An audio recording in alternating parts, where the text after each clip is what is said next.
Hey folks, my guest today is Giovanni Smith. He was born and grew up in Jamaica, studied architecture, then moved to Canada in 2008. He started off as an estimator in construction in 2010 and became a leader in 2013, where he oversaw multi-million dollar projects and led a team of 50 persons outside the office.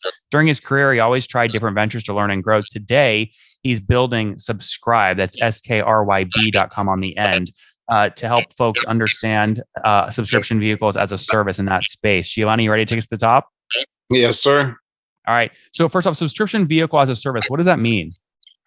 Well, what we've done is create a service that, you know, forget about long-term commitments, forget about a rental, for a day or two. You can jump into a car for a week on a weekly model or a monthly model. Therefore, having access to a variety of vehicles and not having that long-term commitment, but still having access to proper, nice cars. Mm-hmm. I guess so. So how would you compare this to like Turo or some of these car rental marketplaces where you can get it for a week? Yeah. So Toro, we've been on Toro. We've lived the Toro life. We've experienced the Toro life, and that's why we created Subscribe. My co-founder and I, we've been top hosts on Toro for a number of years here in Toronto, and the difference is that Toro has like a marketplace where people can control the prices and the customer experience is not the best, right? So, and when there's an issue or problem on the platform for Toro, you're really left on your own to really figure it out. So, Subscribe. What we've done is we've created a system, an ecosystem that will connect all the partners and players in one space. Subscribe will monitor and manage the asset and manage the customer experience itself. Therefore, you will have the best-in-class service, best-in-class vehicle, well-maintained cars, and there's no if, but, or maybe in terms of who has a problem, if you're responsible for that problem. But Subscribe is really the main control over the experience. Got it. And so you're a marketplace then? No, not a marketplace. The way how we see our marketplace is literally, I'm from Jamaica. When you walk into a market, people are like, I can sell it for $5. No, let me sell it for $4. No, let me sell it for $3, right? What we try to do is really get existing assets. Like if you have a car in your driveway, we regulate the prices, we regulate the experiences through our hubs and how we distribute the cars. And also we manage and maintain the prices and sorry, Giovanni, sorry, I don't mean to cut you off, but just to be clear, you have car owners, you need that as their asset. They supply one side of your marketplace. You then need car renters on the other side of your marketplace, and you need them to transact, and that's how you make money. Is that accurate? Exactly. Okay. So, and just to be clear, you don't buy your own cars, so you don't own inventory. No, we don't. Okay. We don't. No. And so last month, how many car owners have their car listed on the platform? So right now, we have, because we just switched over to this model and we have roughly, say, over 10 different owners right now. We do own some of the assets, but through our different companies, what we used to have on Toro. So we've flipped that over into the Subscribe brand, right? So how many individual cars are on the platform, listed on the platform?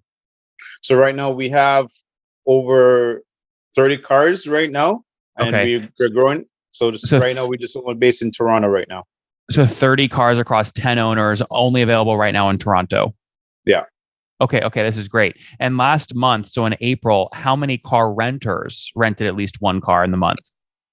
Oh, we have, I would say, easily renters. We have maybe around 15, 20, give or take. Oh, what's going on there, YouTube? Good to see you guys. Now imagine this. You love watching these interviews with SaaS founders, but imagine if we took all of the valuation data out from over 2,807 interviews I've done manually. Saves you a lot of time. Well, we've done this. We've built it into the beautiful interface inside of FounderPath.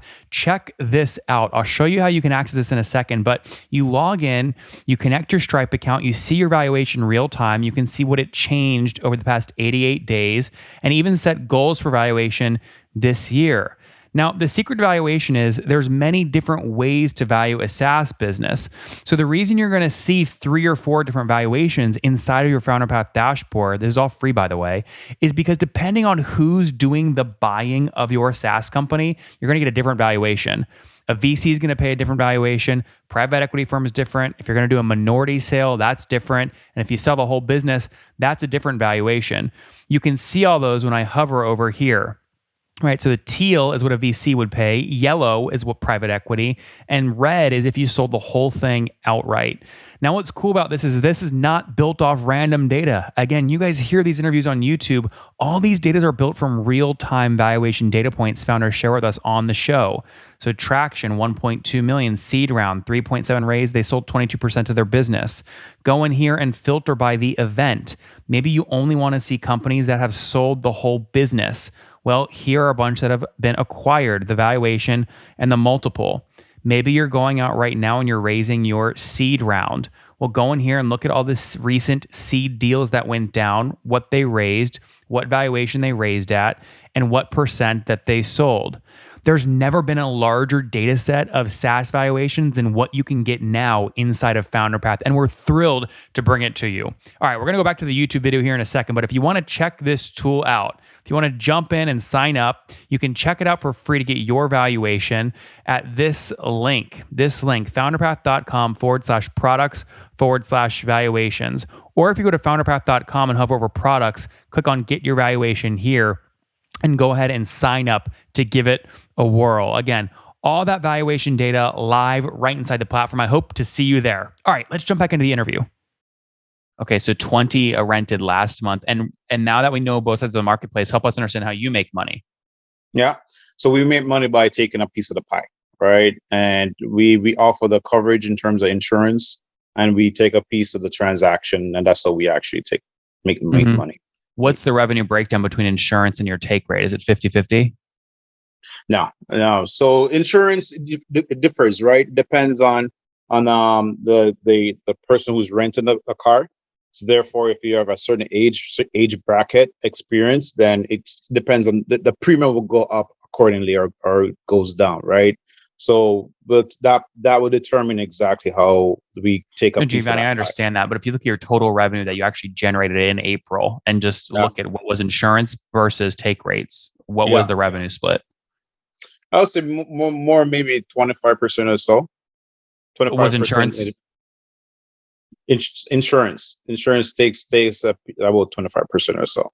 And do you, let's fast forward 10 years. Let's say this company works out perfectly. Do you see more of your revenue coming from insurance or your take rate? Oh, both. It's both. It's Giovanni, what's your focus going to be? 10 years from now, where are you going to make more money?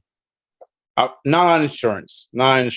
There's so many other avenues with our business that we'll make money from. It's not going to be insurance. That's if you're focusing on insurance. Our focus is not on insurance, right? Our focus is on the asset itself and how they use the assets and what upgrades they want to the asset.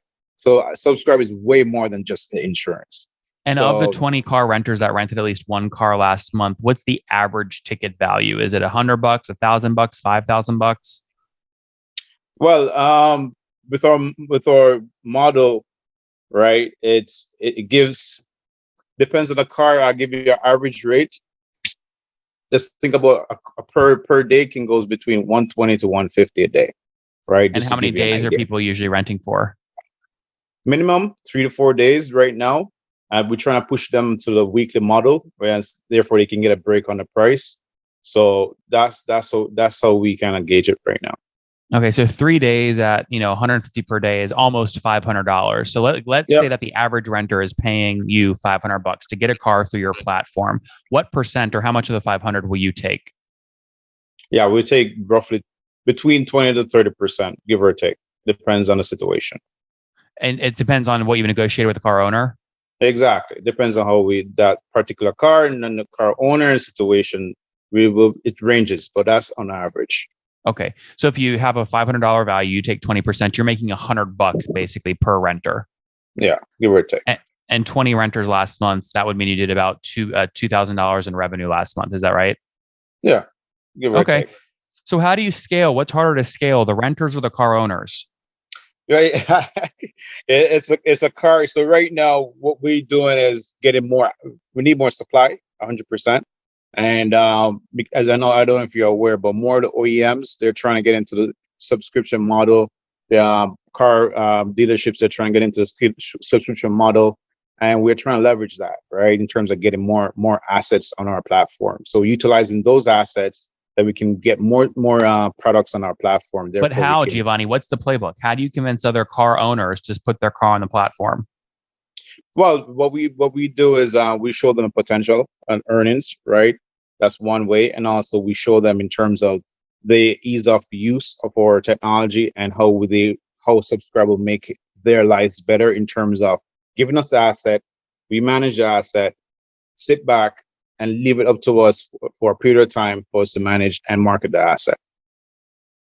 What are the potential profit opportunities for this if you're trying to sell me on listing my car on Subscribe? Yeah. So on average, I would say, if say your car gets rented out for the month, give or take, right? Let's say it's a nice car, $100,000 car, between a 60 or $80,000 car, for example. Let's use that one.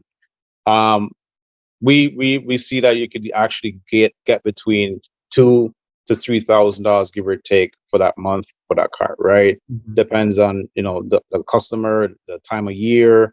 There's so many different factors that will reflect or affect the price for the month.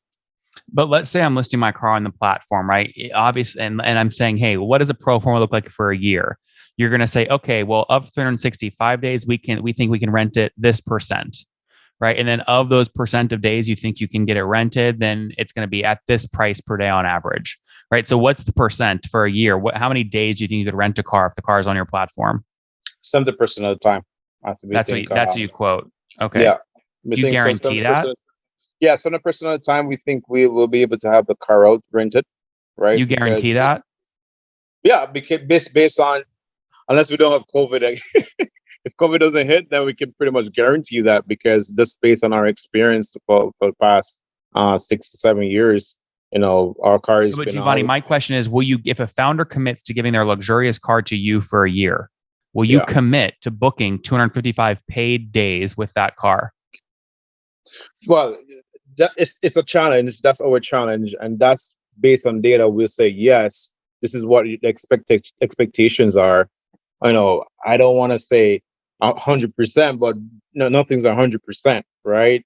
So I know it's a tough question, but just based on data, 70% of the time. I'm just thinking like a owner of a car, right? If I'm not going to just like I'm either going to be on your platform or I'm not. I'm not going to list it one day, then take it off the next. So if you tell me in a year you can book 255 days at $150 a pop for $40,000 in revenue, of which you're going to keep 10,000, I'm going to make 30,000 on a $90,000 car. I'm going to give you that car for the whole year and not worry about it. But if you can't book, then I'm not going to list it again on your platform, because it's a pain in the butt unless you can commit to that long-term revenue. So how do you deal with that? That's a very good question, Nathan. And the way how we could do that is utilize that car for other purposes. Events, get them out to market it differently. So therefore, we don't have only one sense of like income revenue for that vehicle. And that vehicle is a car that can be in movie shoots, can be in weddings, that kind of stuff. Then we can supplement that. We can supplement that car to get other revenue, right? Really smart. So that's how we could get more, try and get that. When did you guys launch the business? What year? 2020, November 2020, COVID. We my partner and I, we registered the business then and became subscribed, and we just took it from there, just running with it, man. And did you guys decide to raise capital or bootstrap? We're strictly bootstrapping right now. Everything's bootstrapped, right? And how many folks are full time on the team? So right now we have over full time, I would say 2 to 3 persons, and then we have a team of around 12 persons that give their time, to help develop certain things, tech, marketing, all that stuff, right? So a few hours a week, they're really helping the vision here in terms of us growing. Well, marketplaces are tough, Giovanni. We're rooting for you, though. In the meantime, here, let's wrap up with the famous 5. Number 1, favorite book. Favorite book, I would say, it's The Power of Thinking Big by John Maxwell, C. Maxwell. Number 2, is there a CEO you're following or studying? I really like Ray Dalio. I like the way how his culture, how he keeps his culture in his business. That open book kind of aspect. Really cool. Admire that. Number 3, what's your favorite online tool for building Subscribe? Oh, we lost your audio. Yeah, platforms are callers. Can you hear me? Hello? Favorite online tool? Yeah. Yeah, I would say definitely LinkedIn is working well, but we're exploring with definitely all the social platforms right now. Number 4, how many hours of sleep do you get every night?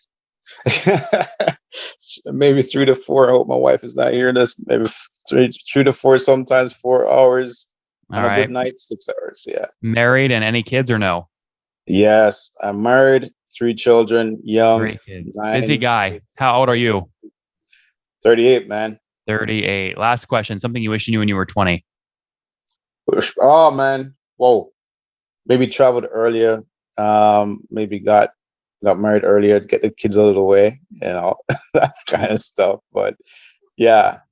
Guys, Subscribe is a marketplace where you can list your expensive car and then have renters go book it. It's a marketplace. Last month, they had 20 renters book a car for an average of $150 per day for 3 days. Again, on average, that's a $500 sort of transaction, of which Subscribe makes money by keeping 20% of that. So about $100. They're doing call it $2,000 a month right now in revenue, trying to get more cars signed up on the platform to meet the consumer demand that they're having. Giovanni, we're rooting for you, man. Thanks for taking us to the top. Thanks, Nathan. Thanks a lot. One more thing before you go. We have a brand new show every Thursday at 1 p.m. Central. It's called Shark Tank for SaaS. We call it Deal or Bust. One founder comes on, 3 hungry buyers. They try and do a deal live, and the founder shares back-end dashboards, their expenses, their revenue, ARPU, CAC, LTV, you name it, they share it. And the buyers try and make a deal live. It is fun to watch every Thursday, 1 p.m. Central. Additionally, remember, these recorded founder interviews go live. We release them here on YouTube every day at 2 p.m. Central. To make sure you don't miss any of that, make sure you click the subscribe button below here on YouTube, the big red button, and then click the little bell notification to make sure you get notifications when we do go live. I wouldn't want you to miss breaking news in the SaaS world, whether it's an acquisition, a big fundraise, a big sale, a big profitability statement, or something else. I don't want you to miss it. Additionally, if you want to take this conversation deeper and further, we have by far the largest private Slack community for B2B SaaS founders. You want to get in there. We've probably talked about your tool if you're running a company, or your firm if you're investing. You can go in there and quickly search and see what people are saying. Sign up for that at nathanlatka.com/Slack. In the meantime, I'm hanging out with you here on YouTube. I'll be in the comments for the next 30 minutes. Feel free to let me know what you thought about this episode. And if you enjoyed it, click the thumbs up. We get a lot of haters that are mad at how aggressive I am on these shows, but I do it so that we can all learn. We have to counter those people. We got to push them away. Click the thumbs up below to counter them, and know that I appreciate your guys' support. All right, I'll be in the comments. See ya.